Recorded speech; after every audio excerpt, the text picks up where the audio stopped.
You've got 4 chances to make money on the internet right now. 1. Become an investor. The problem? You must pick the right stock and have money you're willing to risk. 2. Become a developer. The problem? You need technical training.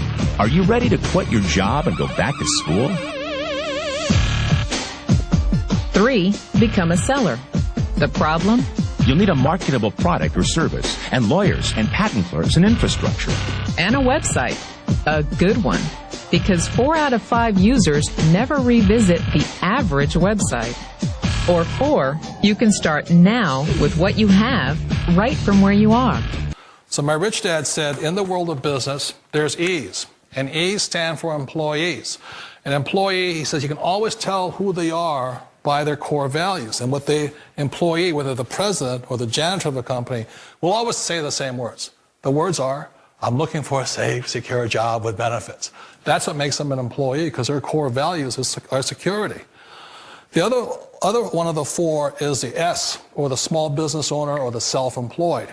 And again, their core values will cause them to use the same words, which are, if you want it done right, do it by yourself. S means they're also solo. They're generally one-person act, or they operate by themselves. On the right side of the quadrant are the B's. And what Rich Dad said the B stood for was big business, or like Bill Gates. Forbes defines big business as 500 employees or more. And their words are different. They say, I'm looking for a good system, a good network, and the smartest people I know to help run my business. So they're unlike the S. They don't want to run the company by themselves. They want smart people to run their companies for them. And then the 4th of the quadrant is the I, and I stands for investor. These are people who have money work hard for them. These people are people who have people work hard for them. And these are the people that work hard for the rich here.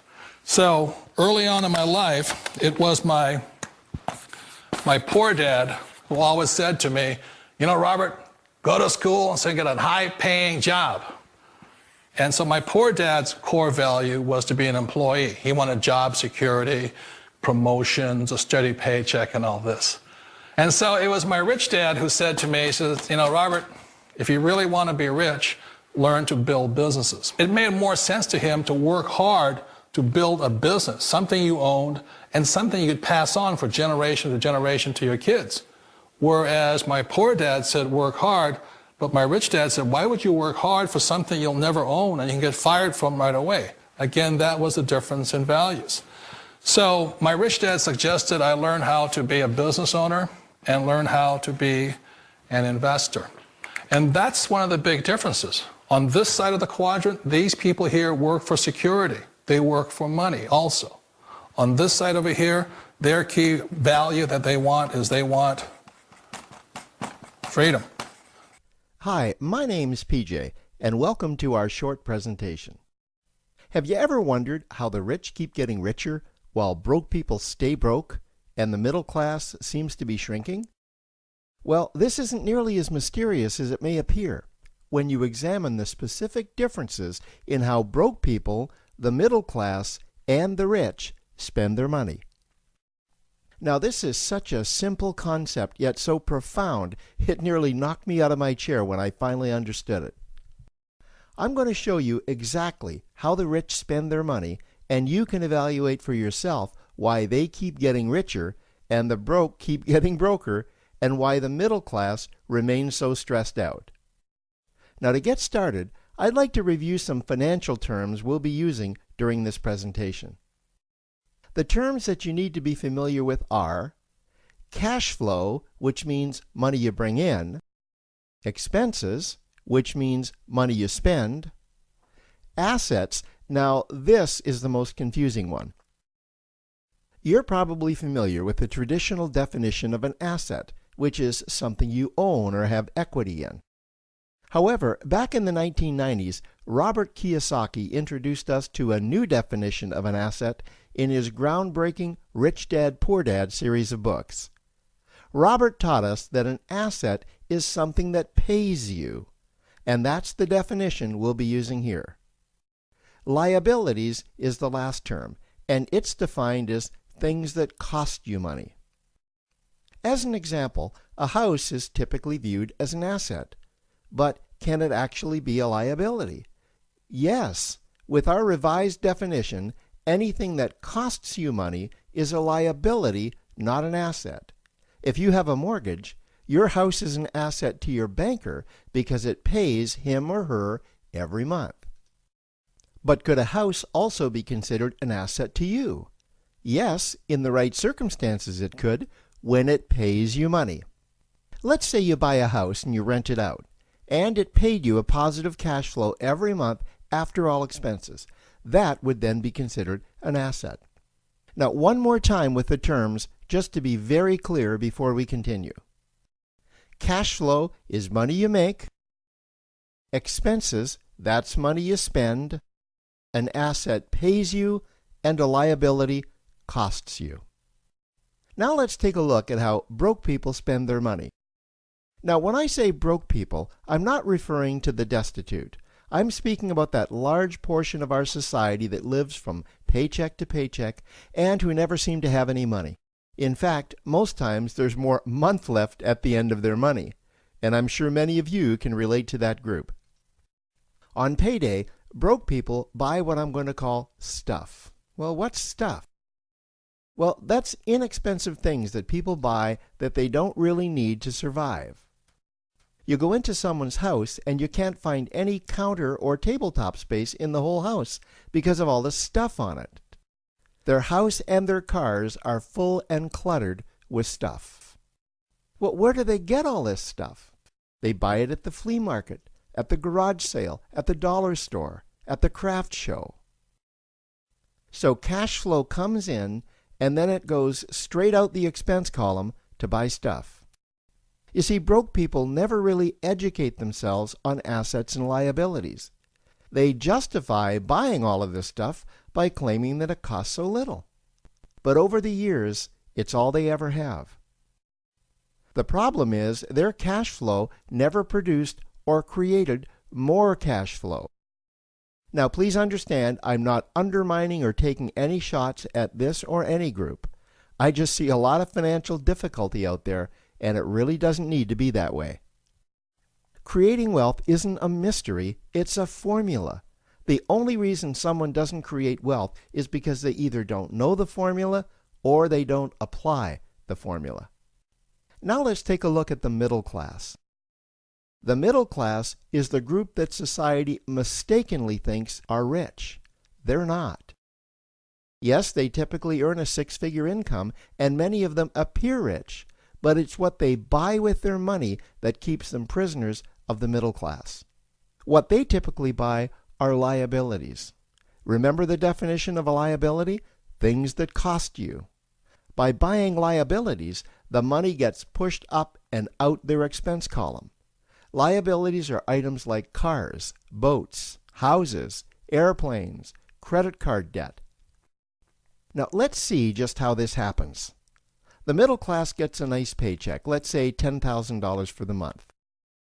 They then split that down the middle and they pay their monthly expenses with half, and with the other half, they make a down payment on a new car. The car costs $5,000 down, and after they add on the insurance and the maintenance, that liability now costs $1,100 new dollars every single month. A few months go by, and they want a boat, then a vacation home, a Rolex watch on their credit card, a vacation on their credit card. And before you know it, their liabilities have raised their expense levels to near or above their income levels. They actually spend equal to or more than they make. Meaning that they have to go to work and make a certain amount of money every single month just to cover their liabilities. The other important issue with both broke people and the middle class is that normally all of their cash flow is dependent on their own effort, meaning that they've educated themselves to exchange their knowledge and expertise for someone's money. Also, the money they earn is usually the highest taxed form of income. Here's an example. An attorney is knowledgeable about law, so people pay him or her in exchange for that knowledge on an hourly basis. The problem here is that if the attorney isn't sharing that knowledge with a client, then the attorney isn't making any money. This causes lots of stress and anxiety in their lives. And if you ever ask them to take an afternoon off to play golf with you, well, they very rarely can because of how much money it'll cost them to take that time off. On the surface, life's pretty good.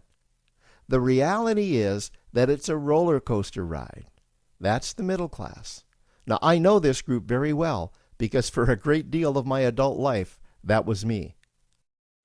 Now let's take a look at how the rich people spend their money. Rich people acquire assets. Again, an asset is something that pays you. If you want to become rich, buy assets that earn you more money. The money cycle looks like this. Acquire assets that produce cash flow, invest the profits to acquire more assets that produce more cash flow, invest those profits to acquire more assets that produce more cash flow. The rich spend their money and acquire things that produce more money. Here are a few examples of assets that produce more money. Investments are the obvious ones: stocks, bonds, real estate. Education is another asset. If you learn how to do something that produces more money for you and you actually do it, that's buying an asset. There's a great quote that goes, "If you think education is expensive, you should see how expensive stupidity is." Another example of assets you can acquire that pay you are cash-generating opportunities, especially those opportunities that can create a passive cash flow. Passive meaning that once you build it up, the money continues to flow whether you're still building it or not. Here's a small example. Let's suppose you bought a pinball machine and you put it in a barber shop, and you don't spend any of the profits. You save them until you can buy another pinball machine and put it in another barber shop. This, by the way, was Warren Buffett's first business. If you don't know who Warren Buffett is, he's one of the top 2 richest men in America. The rich are extremely eager to find those passive cash-generating opportunities because those opportunities continue to pay them month after month, year after year, long after they've stopped working the opportunity. You know, I see this happen again and again with successful entrepreneurs. They find a passive cash flow stream that they build up, and it continues to pay them month after month, year after year. They then take those profits and multiply them in another passive cash-generating opportunity, and then again in another. In conclusion, here's what I've learned over the years. You can't find these passive cash-generating opportunities unless you're open to hearing about them. Then, once you find them, you must be willing to see what fits you and then act. Now, the reason I say this is that I once answered a hokey little ad that I ended up generating 7 figures from, simply because I answered that ad and then took action. These opportunities are out there. You just need to find them. You also must be opportunistic enough that when the right situation does present itself, you don't miss it. So remember, broke people buy stuff, the middle class buy liabilities, and the rich acquire assets, preferably cash-generating opportunities that can create passive cash flow. They then take that cash flow and invest it in another asset that produces more cash flow. That's the wealth creation formula. Now, I trust you found this introductory information helpful. Now, to learn about one of the greatest cash-generating machines on the planet, click on the link below to proceed to step 2.